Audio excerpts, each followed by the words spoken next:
வணக்கம். இது தமிழ் செய்தி யூடியூப் சேனல் வழங்கும் சிறப்பு செய்தி. பேரறிஞர் அண்ணா நினைவு நாள் இன்று, அதாவது பிப்ரவரி 3ஆம் தேதி. சென்னை மாகாணத்தின் கடைசி முதல்வர், தமிழ்நாடு மாநிலத்தின் முதல் முதலமைச்சரான அண்ணா 1909ஆம் ஆண்டு செப்டம்பர் 15ஆம் நாள் காஞ்சிபுரத்தில் உள்ள ஒரு நடுத்தர குடும்பத்தில் நடராஜன் பங்கார் அம்மாள் தம்பதிக்கு மகனாக பிறந்தார். காஞ்சிபுரம் நடராஜன் அண்ணாதுரை, CN அண்ணாதுரை என்ற பெயர் பெற்ற அண்ணா தமிழ் மக்களால் அன்போடு அண்ணா என்றும் அறிஞர் அண்ணா என்றும் அழைக்கப்பட்டார்.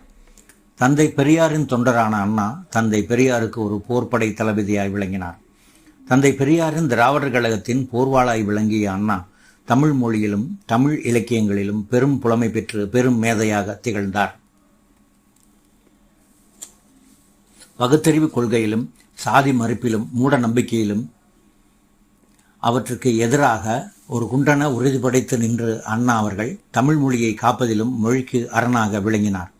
1965இல் இந்தி திணிப்புக்கு எதிராக நடந்த போரில் தளபதியாய் விளங்கினார் அண்ணா.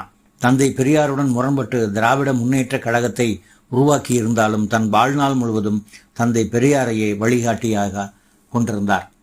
தனி திராவிட நாடு கோரிக்கையை அண்ணா கைவிட்டிருந்தாலும், நாங்கள் திராவிட நாடு கோரிக்கையை கைவிட்டாலும் அதற்கான காரணங்கள் இன்னும் உயிர்ப்போடு இருக்கின்றன என்றார் அண்ணா.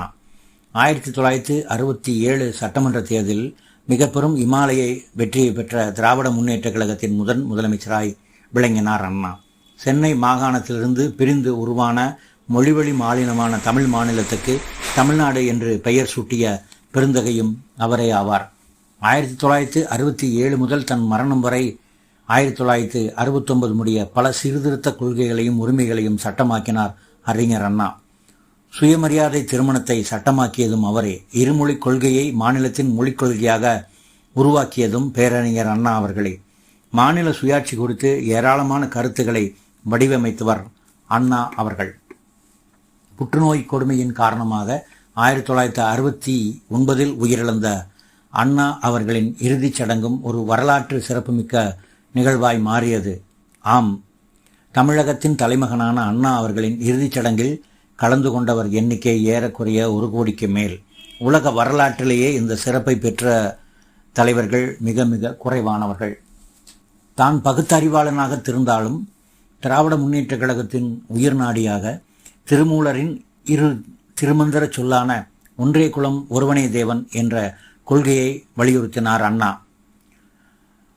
தமிழ் மொழியிலும் தமிழ் இலக்கியத்திலும் மிகப்பெரிய புலமை பெற்று திகழ்ந்த அண்ணா அவர்கள் தன்னுடைய கருத்துக்களை பரப்புவதற்கு ஒரு கருவியாக சினிமா துறையை பயன்படுத்தினார். பல்வேறு திரைப்படங்களுக்கு கதையும் வசனமும் எழுதிய அவர் தன் கருத்துக்களை திரைப்படங்கள் மூலமாகவும் வலியுறுத்தினார். மூட கருத்துக்களுக்கு எதிராகவும் சமூக ரீதியான மத ரீதியான சுரண்டல்கள் அடிமைத்தனங்களுக்கு எதிராகவும் தன் வாழ்நாளெல்லாம் முழக்கமிட்ட அண்ணா என்றென்றும் தமிழ் மக்களின் நெஞ்சமெல்லாம் நிறைந்திருக்கிறார். வாழிய அவர் தொண்டு, வாழிய அவர் பெரும்புகழ்.